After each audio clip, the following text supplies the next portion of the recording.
The views and opinions expressed in this program are those of the speakers and do not necessarily reflect the views or positions of any entities they represent, including OLAS Media. OLAS Media presents Inside the Crime Files with Anne-Marie Schubert.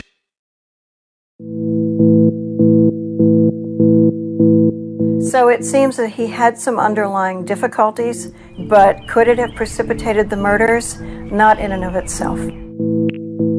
He was in great physical pain. It was all imagined, of course. He began to address ways to alleviate that pain. And what he did was he began to kill small animals and use their blood and body parts. Animals and birds, killing them, drinking their blood. He needed extensive care. He was not receiving as much care as he should have gotten.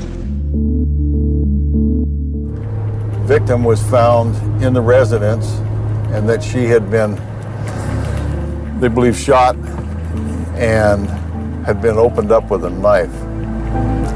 You'd almost want to say butchered. I am Anne-Marie Schubert, and this is Inside the Crime Files. Inside the Crime Files is produced by OLAS Media in San Diego, California.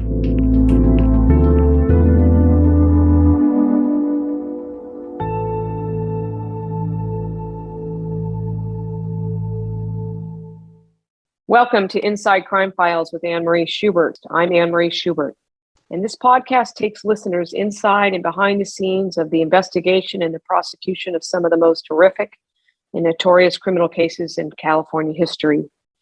Today, we are going to talk about one of the most horrifying and sadistic cases in Sacramento County history. That is the case of Richard Trenton Chase, who some people have coined the Vampire Killer. Today is part one of a two-part series, and my guests today that I'm honored to have are Sacramento Assistant District Attorney Albert Locher, who's retired now, and Carol Daly, who's the retired Undersheriff of the Sacramento Sheriff's Office, who was involved in this case. So thank you, both of you. And if we can each maybe just give us a little introduction. We'll start with Carol, if that's okay. Hi. Yes, at the time of the Richard Chase case, I was a detective working with Sacramento County Sheriff's Department.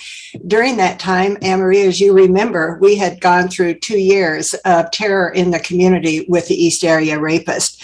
And so this crime compounded the fear, especially out in the North area, of what was going on in the community on top of everything else.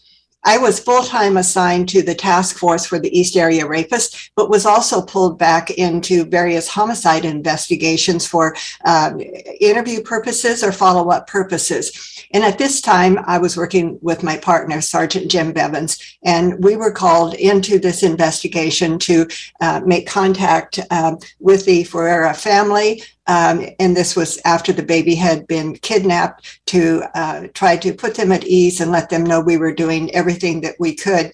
And then we had did a follow-up contact at Richard Chase's apartment. And of course, he didn't answer the door. And so really my next involvement in this case was when the arrest was made and we went to the scene to help process the crime scene and to look at everything there and to collect evidence. And so my part was really on the peripheral, but very much a part of what happened at the time of the arrest. All righty. And we're going to get into that in specifics. Let me introduce Albert, just have you introduce yourself. Then we'll kind of walk into what the crimes were and each of your particular involvements.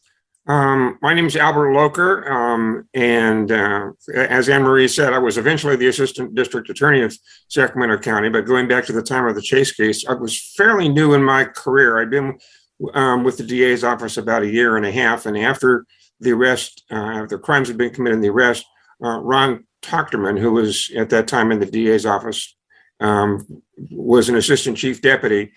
He decided that he wanted to handle the case himself, and he brought me in as a second chair to handle some of the case, the presentation of it, and putting together the case and the evidence, because it was a case that had lots of aspects to it, lots of evidence, lots of witnesses, lots of physical evidence, lots of lab stuff, and lots of psychiatric stuff, because it was a case where the defendant had a psychiatric background, and ultimately the defense was a psychiatric defense.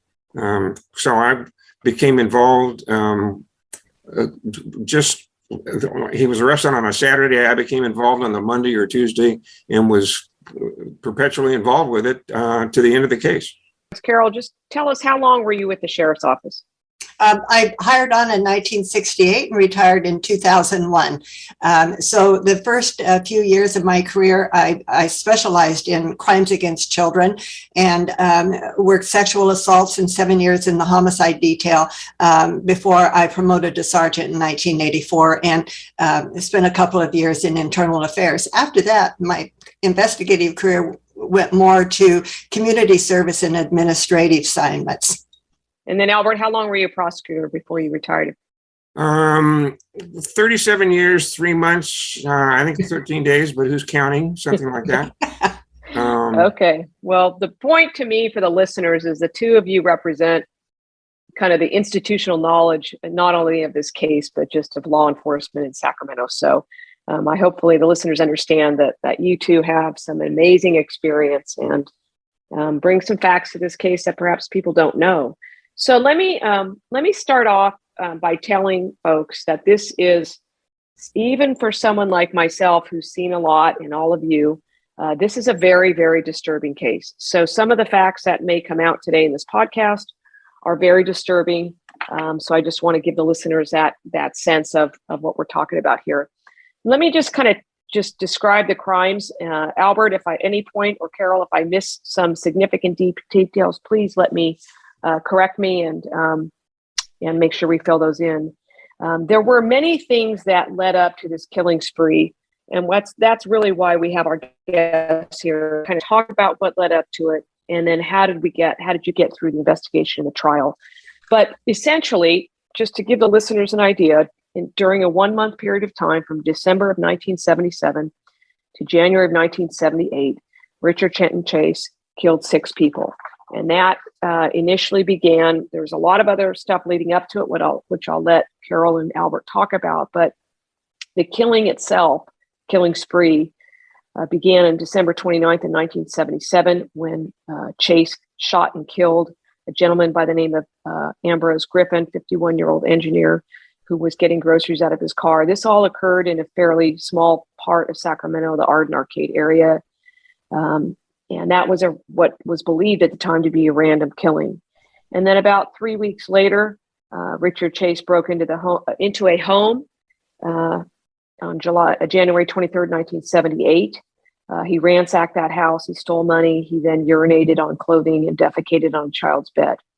Later that day, he then went to the home of a 22-year-old pregnant woman by the name of Teresa Wallen. She was 3 months pregnant. He shot and killed her. And then he mutilated her body, sexually posed her, engaged in what people may call necrophilia, and then disturbingly put feces in her mouth, and then he drank her blood. And an autopsy showed that her spleen had been removed and some of the organs had been displaced as well. Within the next couple of days, Chase spent time canvassing the neighborhood where he would choose his next victims. On January 25th, Chase shot and killed a Labrador puppy, and then proceeded to mutilate its body. Then the culmination of this murder spree happened on January 27th, 1978, when he broke into the home of a woman, 38-year-old woman by the name of Evelyn Maroth. Evelyn lived in an Arden Arcade home. She was babysitting a child by the name of David Ferreira, who was 22 months old. She also had a son named Jason and a friend of hers named Danny Meredith that was over there. Chase broke in. He shot Danny Meredith, shot and killed him. He also killed Evelyn and her 6-year-old son Jason, as well as the 22-month-old nephew David Ferreira. As most folks know, that he then proceeded to mutilate Evelyn's body, engaged in necrophilia and cannibalism with her corpse, which I'm sure Albert can describe in more detail. He fled in David Meredith's car with the baby. Sadly, the baby was missing for 3 months and was later found abandoned in a box behind a church and a grocery store. The morning of later that morning after the murders, a neighbor knocked on Evelyn's door and no one answered. The police were alerted that something suspicious was going on, and they arrived to find the bodies of Evelyn Maroth, her 6-year-old son, and Daniel Meredith. The baby was missing again. Mr. Meredith's car was found at the defendant's apartment complex later that day. And we're going to talk about the arrest, but Richard Chase was arrested later that day when the sheriff's office went to his apartment. He tried to flee, and he threw a bloody cardboard box at the detectives with various items, including the baby's diaper pin and the number of bloody items. I think both Albert and Carol can describe the gruesome findings inside that apartment, but there was blood all over the place, body parts of both people and humans. So obviously Chase was then arrested and prosecuted by the DA's office. So that's where hopefully I did that justice. Albert, if I missed anything, or Carol, maybe you want to fill those gaps in for us right now. No, I think you covered it from my angle. So Carol, your work in homicide, you already kind of told the viewers or the listeners that, we're in the height of the East Area Rapists, and those of us in Sacramento call the Golden State Killer the East Area Rapist, but we're talking about the Golden State Killer, who we now know killed 13 people and raped a number of people. So kind of walk the listeners through, what was it like in Sacramento at this time, 1977? Well, in 1977, when the Golden State Killer, the East Area Rapist, started his rampage that was to last for 2 years in Sacramento County, with all of the sexual assault victims and, of course, the double homicide of the Majores, the community was in an absolute state of fear. There was not a house that wasn't barricaded, that didn't have locks on it. Gun sales went off the radar. Stores were emptied. Locks. Safety seminars going on everywhere to tell people how to be safe. There were people who were staying awake in shifts during the night to make sure that the East Area Rapist wasn't going to be able to come into their house. There was a lot of disbelief in the community that such a crime could occur. And the victims, especially when there became other people at the crime scene, other people in the home, there was such a disbelief that any crime like that could happen when there was more than one person in the home. There was a lot of education that had to be done in the community. I remember at the time we had large community meetings of 600 to 900 people where we let them know what was going on. There was so much fear in the community. There was a lot of erroneous information that was going on. And we were just trying to not put the community at ease, but to let them know what was really happening and what they could do to protect themselves. We had, at the time, we had lots of overtime. We had people volunteering to work overtime. We had officers from other outside agencies coming and volunteering to work in Sacramento. This was a huge deal because we, at one point, he had started to go to other jurisdictions and then come back to Sacramento. And so there was a lot of fear in the community at that time. So we now have got the East Area Rapist, Golden State Killer running around, and now we have a serial killer, in pretty much the same area, in the Arden area of Sacramento, but it's a very different kind of killer. So how does that, we've got somebody that's really essentially engaging in, mutilation, necrophilia, which is essentially, sex with dead bodies, cannibalism, eviscerating their bodies. So kind of tell us how that all fit in when you're in the middle of this other massive investigation. Well, here again, it was the fear in the community and the media, because the media was picking up on these crimes, and they were, some of them were front page. There were articles being written about it, and I'm sure at the time, I don't believe I have copies of the articles, but I don't believe there was any detail of the really horrendous things that were going on in the crimes, just that there had been a murder, a child was missing. And so it just fueled the fear in the community. Looking back, because I was not a part of the crime scene of any one of these, I don't know if I could count it as a blessing, but these were horrendous crimes. Even reading about them, when I received the summary that Al Loker did, I didn't even want to read it at night because it is so horrendous as to what this man did. And that was stuff that really could not be shared with the community. But anytime that you walk outside and your next door neighbor has been murdered, anytime a family has a great loss like this, it doesn't affect just that family. It's the whole neighborhood. It's the whole community. And it was a very, very difficult time in the community. I think about the officers who had to respond to those crime scenes and what they saw. I worked some pretty horrific crimes and homicides, but nothing really compares to what these crimes were all about. I came in when we were, Sergeant Bevins and I were doing some of the follow-up leads. And I remember that we had gone to Chase's apartment, and I'm not even quite sure, remembering exactly why we were there, but we went to make contact with Chase, Richard Chase, at his apartment, and there was no answer at the door, and we left. We were just doing lead follow-up as the leads came in. Anytime you have a crime like this, the whole homicide detail is involved. When a crime occurs, the whole team responds, and then after that, it's assigned to maybe a couple of investigators to do the follow-up. And so when the arrest occurred, the whole homicide detail responded at the direction of Ray Biondi, and some of the others were there. Most of the officers who were involved with homicide at that time are now deceased and not with us anymore. But it was a unit effort in trying to process that crime scene and work with the criminalist and everything. Did you go into his apartment, Chase's apartment? Yes. After he was arrested, we responded to the apartment to see what the directions were, what follow-up that we needed to do.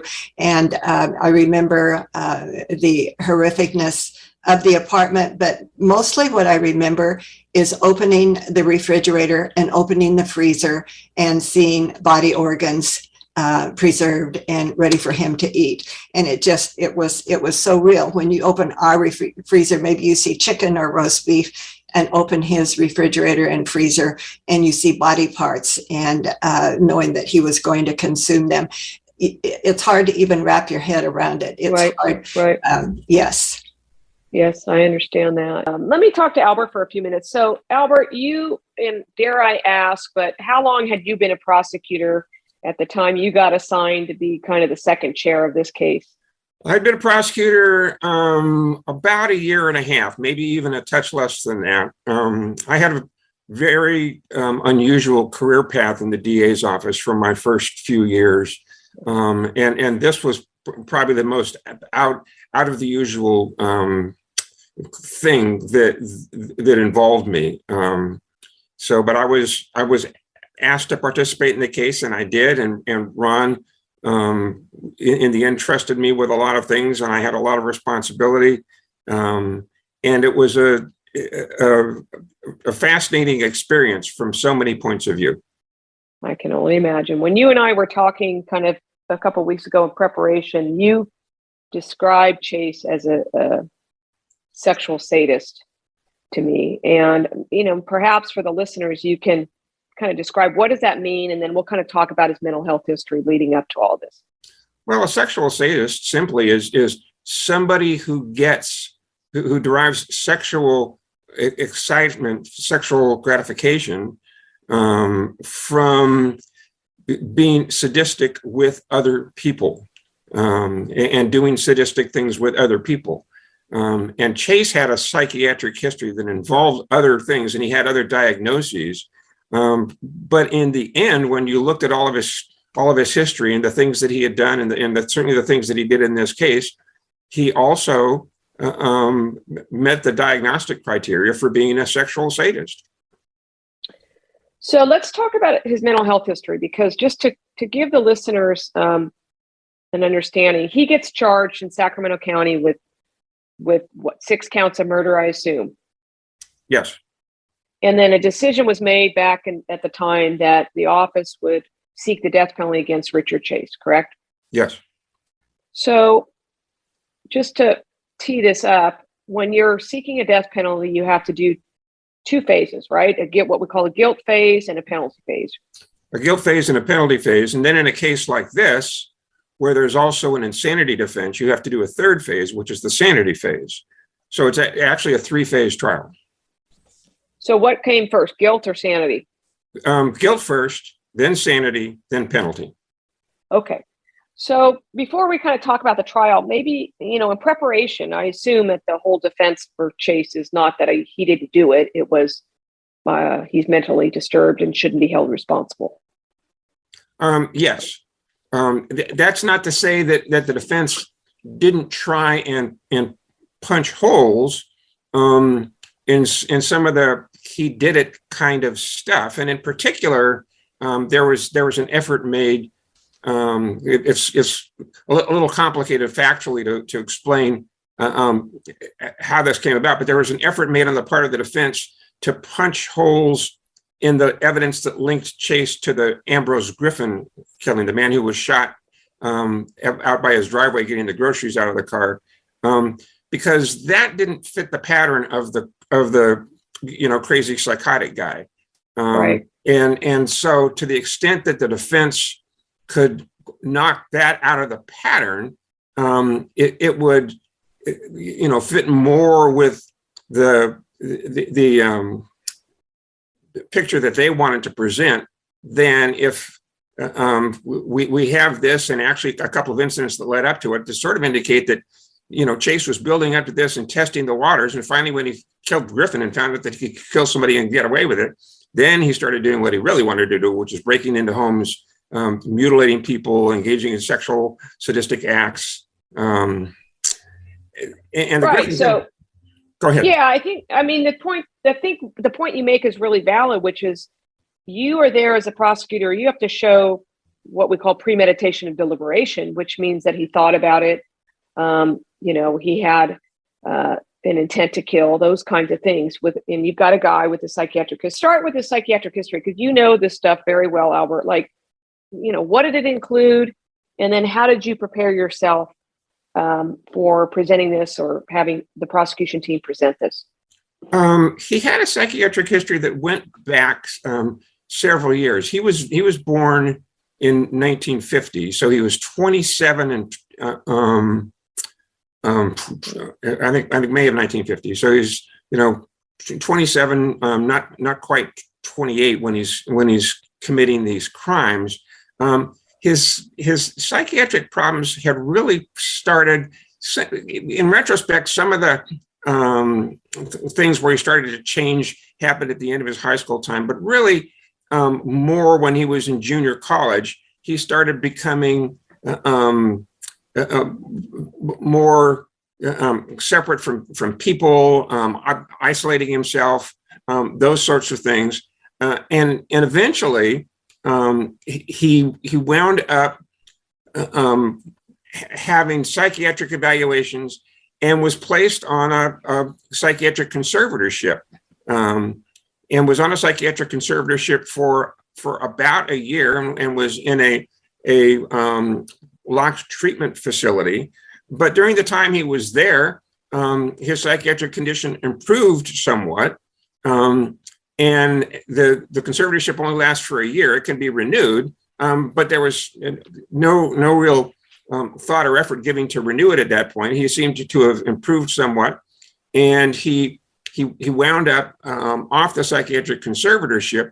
But then he would have things happen, which from time to time would bring him into the consideration, if you will, of various aspects of the psychiatric community. He showed up at a doctor's office and said he was ill and needed medical oxygen, because one of the features of his psychiatric illness was he had this idea that he was physically ill, not that he was mentally ill, but that he was physically ill, and that he needed medical treatment for that. And one of the things he felt he needed for that was blood. Right. And there were some indications that he had actually trapped birds when he was in the psychiatric facility, and had ingested blood from them. And at another point, after he was out of the psychiatric facility, he wound up being hospitalized because he had septicemia. And the type of septicemia he had could really have only come if he tried to essentially transfuse himself with blood of some type. It was thought animal blood, probably, never fully diagnosed. So he was doing, those kinds of things.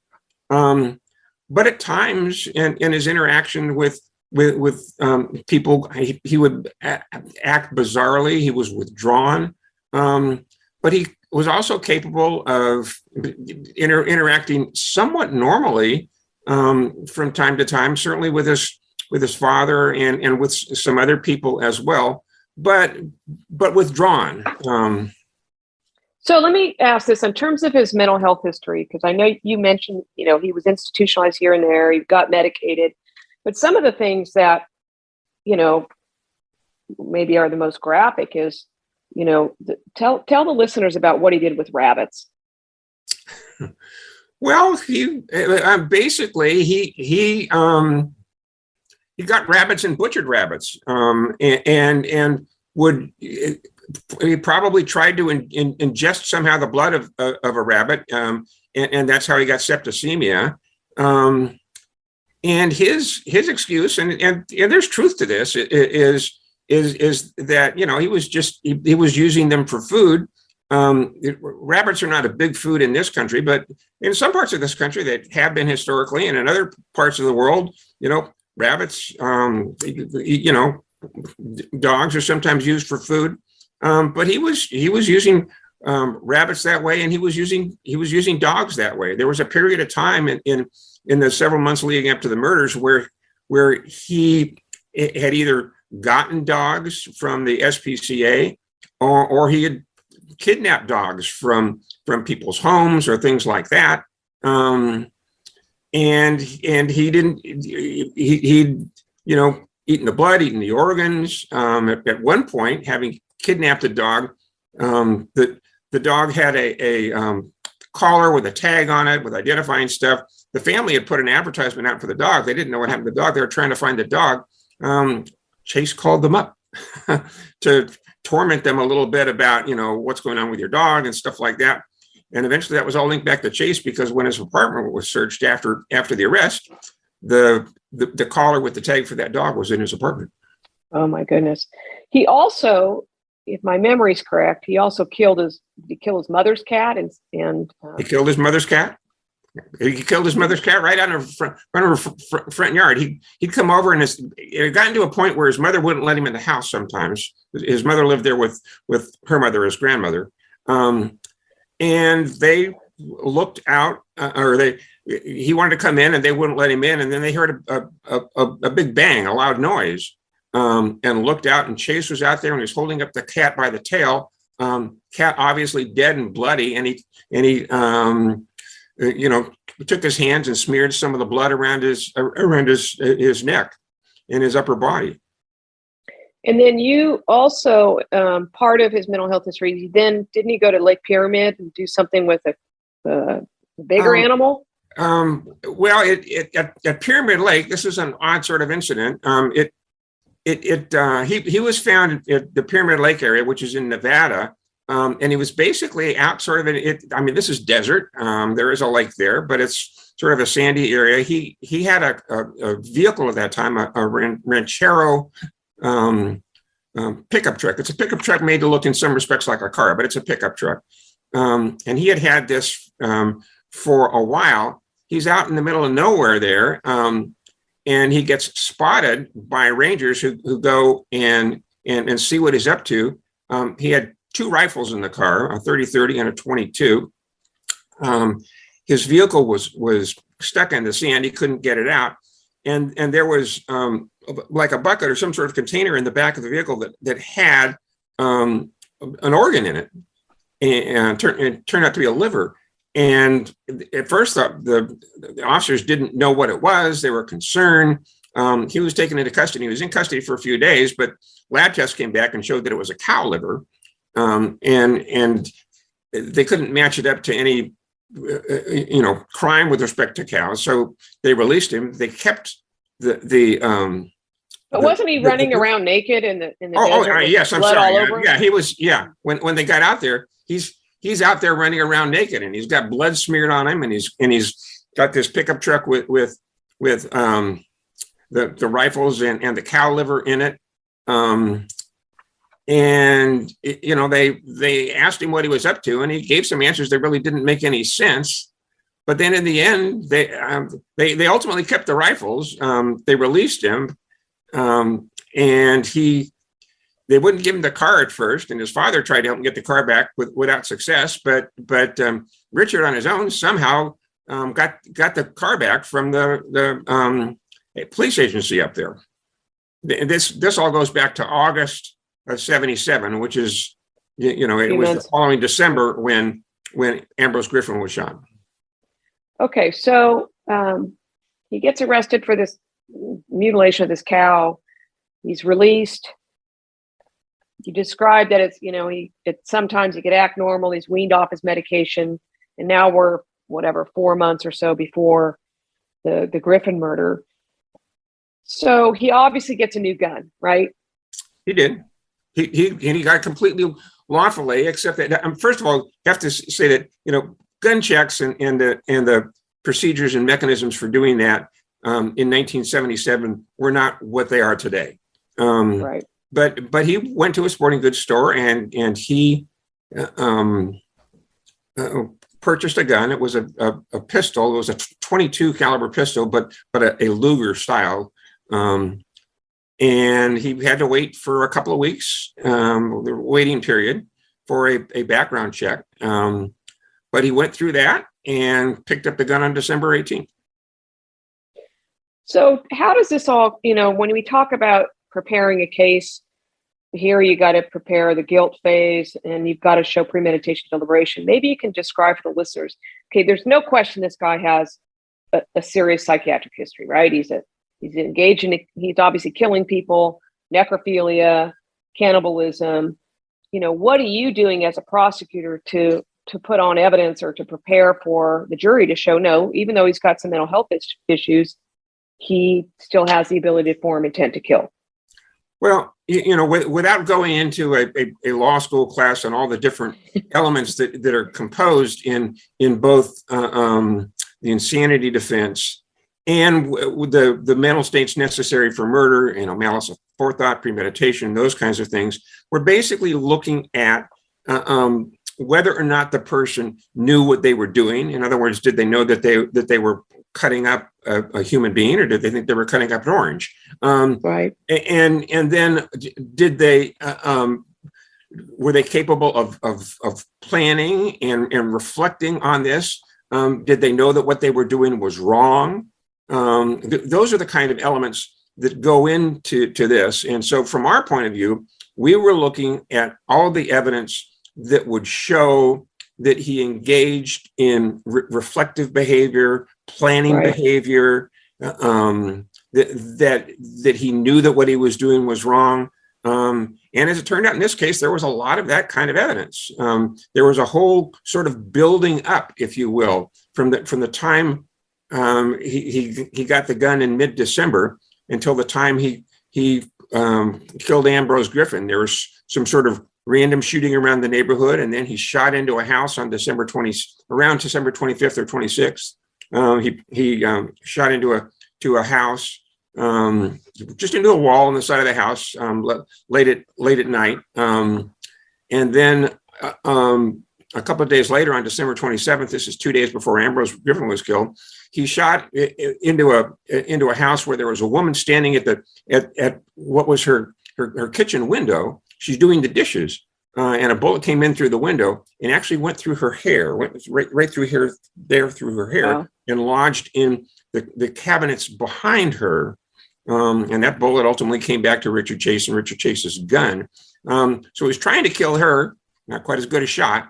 And so she wound up uninjured, but obviously, you know, a frightful incident. And then 2 days later, in about the same neighborhood again, he's driving past where Mr. Griffin has, you know, gone to the store and brought in some groceries and gone back out to the car to get some more groceries out out of the trunk of the car, and Chase drives by and fires 2 shots at him from his car as he passes by.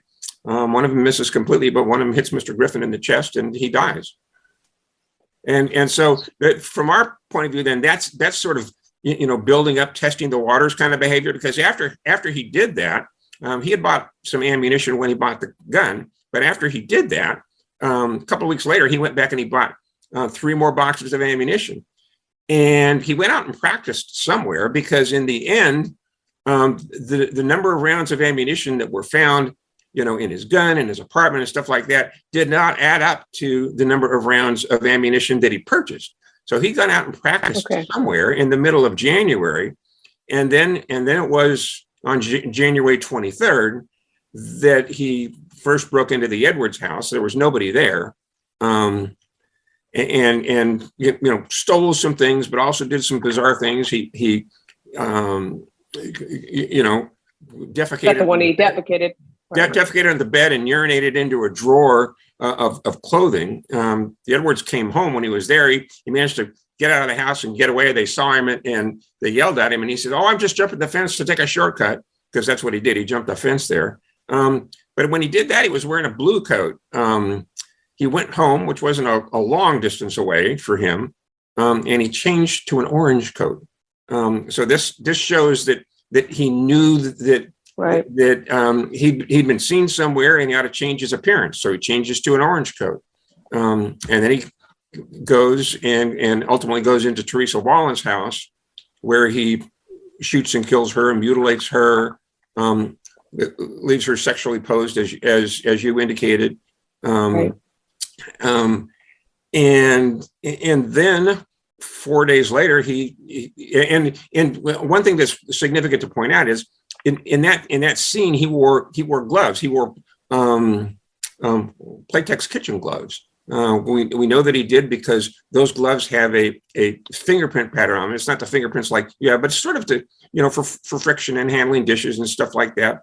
And some of those were those fingerprint patterns from the gloves were around the scene. That was the Teresa Wallen scene? That was at the Teresa Wallen scene. And then also he used a knife in mutilating her. And it was a knife that belonged to the Wallens, and it was there in the Wallen house. But after he was done using it, he cleaned it up, and it had apparently come from some dishes that had been washed and were in a drying rack next to the sink, as people will do. Mm-hmm. And he had cleaned it up, and he stuck it back in the drying rack, and it's underneath a glass casserole dish at the scene, and wouldn't have caused a second look, except that officers saw a little bit of a blood smear on the drying rack itself, and so they examined everything that's in the drying rack, and when they get that knife out from under the casserole dish, they find a little bit of blood smear on it, and ultimately the crime lab finds some more blood smears. So all of this kind of behavior shows that he knows he's thinking. He knows what he's doing, and he's trying to cover up. When he left the house, because of the sequence of what doors were open and closed and locked and unlocked and stuff like that, when he left the house, he left through the back door of the house and went through the backyard, through a gate in the back, and the gate in the back opened up onto a shopping center parking lot. So instead of going out the front, having done all this stuff, he chooses an escape path that keeps him concealed. When did the case go to trial? The case went to trial. Technically, the trial started in December of '78. And which is very fast, by the way. It's very fast by today's standards. It's from 1977, 1978 standards. It's not quite as fast as it was. We pushed it forward, but it was not extraordinary or unusual for a murder case to go to trial within a year in those days. And there had been some motions and some other things, and eventually a change of venue motion, and venue was changed to Santa Clara County. And so that's where the case was tried. But the jury selection began in December of 1978. and the jury selection was completed before the holidays, and so we took a recess until after the holidays, and we started putting on evidence, I think January 2nd of 1979, the first business day back after the new year. And the trial continued on until the middle of May. The penalty verdicts came on May 17th. Okay. So maybe you can just, briefly kind of describe. So you're doing the guilt phase first. So you're putting all the evidence on showing that he was responsible for all these murders, and you're proving, it was premeditated and deliberate. And the jury comes back with the guilty on that first, correct? Yes. And then you have to move to the sanity phase. So maybe you can describe what does that mean? What's a sanity phase? And was there something about this case that was a little bit different? Well, the thing that was perhaps a little bit different is that the sanity phase was very short because all of the psychiatrists who would have testified in the sanity phase had already testified in the guilt phase, because there are overlapping points of law and legal concepts relating to premeditation, deliberation, Right. the legal mental state of malice aforethought. What's involved in those overlaps a great deal with the same kinds of concepts that are involved in the insanity defense. And so to address those issues in the guilt phase, there were several psychiatric witnesses for both sides that were called by both sides. And they were fully questioned about all of this stuff in the guilt phase. Right. And so when you got to the sanity phase, there wasn't any more evidence to put on. I mean, the defense could have called back those psychiatrists, but there wasn't anything new for them to say. And so the insanity phase consisted really of, okay, jury, you've heard all of this evidence.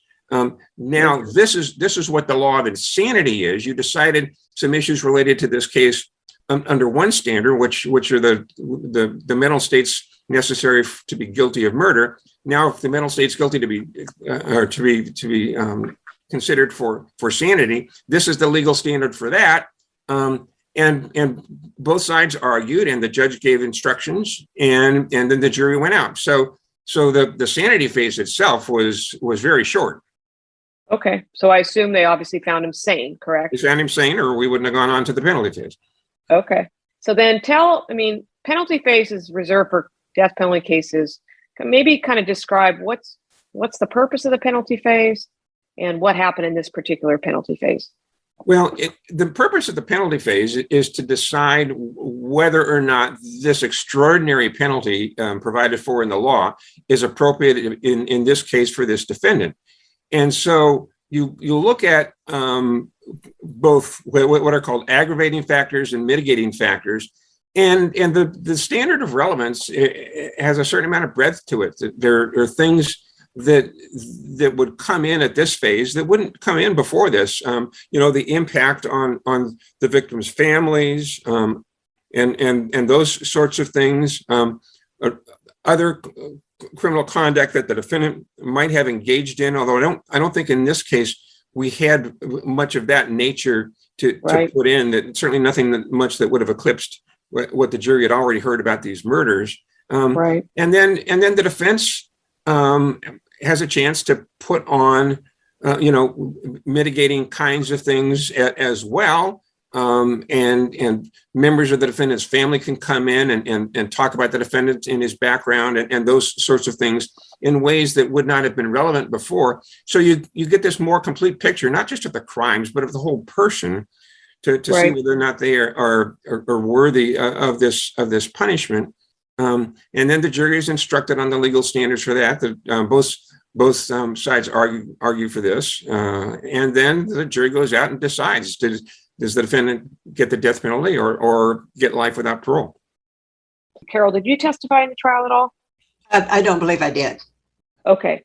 Obviously, lots of other death penalty cases you've been involved in, but Albert, what would you say in terms of the penalty phase? I assume family members of the 6 victims were called to testify.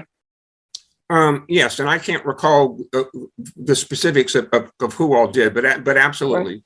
Some family members from the victims were called, and the defense called, some of the defendants' family members as well. Right. What would you say? I mean, sitting back today, it's been 40 something years or whatever since the crime. What would you say is the most significant memory you have of the trial, or the case, I should say? It's funny how much about this case that I do remember, even though it was more than 40 years ago. It's hard to say that there's one specific thing. I mean, certainly I remember several different things. The way the case was divided up, Ron Tochterman, the lead attorney, did most of the psychiatric and psychological evidence, and he put on the prosecution psychiatrist witnesses, and he cross-examined the defense psychiatrist witnesses. But in the end, there was also a psychologist who would examine the defendant, and Ron had me handle that, and a rebuttal psychologist that we put on, and that was certainly a high point for me in the trial. Having the opportunity to do that in a case of that magnitude, just the fact of being there in the courtroom and sitting there every day, seeing all of this stuff go on, and for me, watching two excellent, much more experienced attorneys than I, presenting their case, because Farah Salami, who was the chief public defender at the time and was the defense attorney, very experienced attorney and a very good attorney, and to watch him, and then to watch Ron, and Ron was just a master, and ultimately, won awards and statewide and even national recognition for how he had not really been an expert in psychiatric evidence before, but he made himself that. He became that, and he became a recognized authority and someone who was consulted because of how he developed the things in the case. And to watch him do that, I mean, just the whole package of watching him, I learned so much. And the very last case that I tried as a prosecutor involved several expert witnesses of different disciplines, not for the most part, not psychiatric witnesses. But in reflection, after I tried that case, I was reflecting back. I am using things that I learned 35, 40 years ago in the Chase case. I'm using those things now today, still in a case that I was trying in the 2000s. Let me ask Carol this. I can't imagine you've seen anything worse. I mean, we've seen a lot. We've seen a lot of murders. We saw the East Area Rapist, Golden State Killer. This is just a different level of gravity, right? Yes. So what would you say? I mean, just kind of looking back on it, I always talk about the human toll of crime. I mean, how do you look at this yourself, both as just a person and as a detective? Well, I think the most difficult part of any investigative case is centering on the victim, the victim's family, what they're going through, doing everything that you can to help them through the process. These crimes were incomprehensible as to what he had done. How do you console a family? What do you say to them? You're at such a loss. So the human element of it is the devastation for the families, what was going on in the community. But you also look at, in this particular case, the mental health issues that Richard Chase had. And I look at his family and everything that they were doing. They had putting up in an apartment. They were paying his rent, paying his bills, bringing food to him. They were taking him on excursions. They were taking him out to buy a Christmas present, the jacket that he was wearing. When you look at the human element, I think that is the most difficult. Yes, the crime scene, all of the things that you see, you process those. But to me, the most difficult thing is trying to ease victims through the process. And I used to think, gosh, we made an arrest, we brought closure. And you know, Anne-Marie and Al, there's never closure for people that have gone through the horrific crimes like we have seen in this community. You deal with it, but the memory is always there. How do you erase a parent's memory of a child who was kidnapped and all of the horrific things that happened to that child? All you can do is be present and try to console or do whatever you can, get them the help that they need through all of the channels that we have available in the community. And you do everything you can. So to me, investigations, no matter how horrific they were, always centered on the victims, the families, and what we could do to help them. And I think that's the only way I was ever able to cope with all of the things that I saw and all of the things that I was involved in all the years I worked homicide and sexual assaults, is what can we do for the people who are here now to help them through this and be a part of their moving forward. And I know that you feel very strongly about that too. I do. You know, when I first read Albert's summary, and you know, I grew up in Sacramento. You all know that. I lived down the street from this apartment complex where Chase lived is still there. It's right across from a golf course. It's about a mile from where I grew up. And I can't drive by that apartment complex without thinking about Richard Chase. And I didn't know all the details until I read the summary. But I think about David Wallen finding his pregnant wife deceased and mutilated in her apartment. And I can only imagine. I think about the brother of the baby, who's going to be our next guest, Kevin Ferreira, about what it was like for him. Because that baby was missing for how long? 2-3 months before they found the body? Mm-hmm. Right? So Albert, what about you? I mean, what do you think about, you know, from your own personal perspective? You know, obviously this case still sits with you. It's been 40 something years. It is one of those things where, like you say, I don't live in that part of town, right? But whenever I am in that part of town, you know, if I drive by that apartment complex, or if I drive by the shopping center, which at that time had the pantry market, which backed up to the Wallen place, and the pantry market played a part in the investigation. If I ever by the shopping center that was adjacent to the Maroth house, you know, I mean, right. Those things just always come back to you.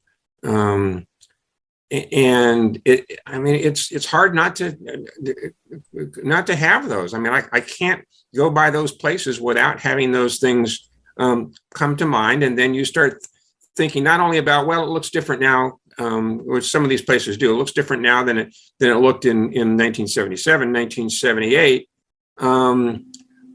But you reach that by your mind going back through the catalog of all the things that you saw in those times and all those photos and stuff like that. And it is something that just, it stays with you. Well, no doubt about that. I mean, I'm probably just like the two of you. You drive around town and you're like, well, that's where that happened, and that's where that happened, and that's where this other terrible thing happened. You know, I think I want to try to end it by just coming back to what you both have kind of emphasized. And at the end of all of this, this crime spree, I don't think that the gravity has ever been seen.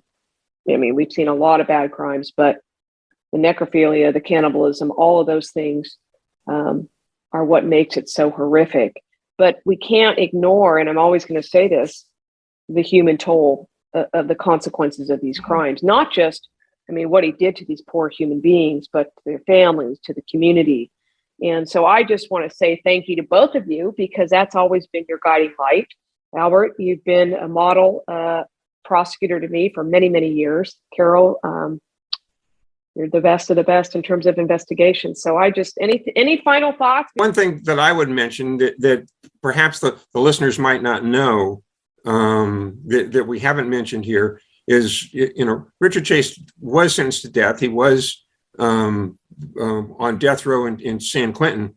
But the appeal was never heard, and the case never went much forward beyond the point of the verdicts having been rendered, because he took an overdose of drugs while he was on death row, and he died from that. And I talked to one psychiatrist who thought that it was clearly an intentional suicide, and I talked to another psychiatrist who thought, no, Richard was trying to cure himself. He still believed he was sick, and taking the meds on a regular basis, the way the doctors were having him wasn't curing him, and so he hoarded the drugs until he had one big dose to take because he thought that would cure him.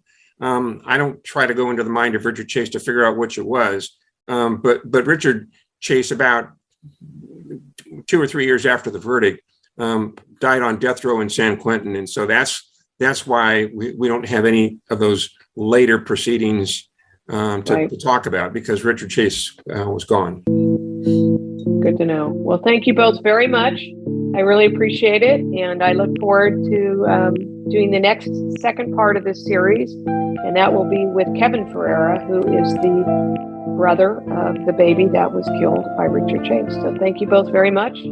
For the listeners out there, I hope you keep listening to these podcasts. You can find us on InsideCrimeFiles.com and listen to more about the true consequences of crime and the innovation and inspiration that comes out of these cases. So I just thank you all.